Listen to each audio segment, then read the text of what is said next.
Gen Z was literally primed for overconsumption. The creation of aesthetics and the content creator economy, that literally primed Gen Z for overconsumption. These days, we just buy shit to fill the void. We buy things because we think it's going to fit a certain aesthetic, and all over the internet and in real life, aesthetics are everywhere. Not to be dramatic, but this is the best deal of the whole year. You really need to run and not walk for this.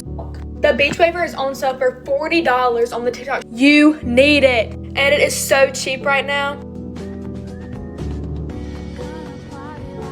Page has been filled with Target's new spring/summer clothing collection, so I've dropped everything that I was doing and I'm heading to Target now to go see if they have it.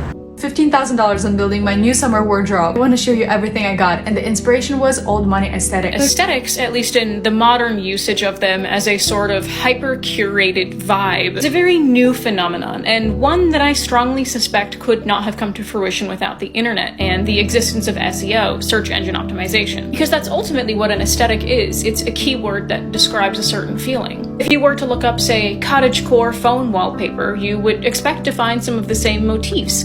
Flowers in fields, picnic baskets, freshly picked fruit, etc. And it's easier when you don't know exactly what you're looking for to look up cottagecore phone background instead of looking up picnic basket phone background and scouring for hours. The problem is that aesthetics have become this thing that everyone is expected to have, and they're expected to hyper-curate their life to fit an aesthetic. And that's just not realistic. An aesthetic is what happens when capitalism gets to a subculture. Just take goth or punk, for example, prolific subcultures with a deep, rich history. It wasn't enough to just dress punk or goth, you had to be punk or goth. Somehow fitting into our ideal aesthetic is supposed to ascend our life, or at least that's how it's marketed. If we can just get the right aesthetic, we'll be happy. We'll be productive. We won't have mental health problems. Like that's how this marketing sounds.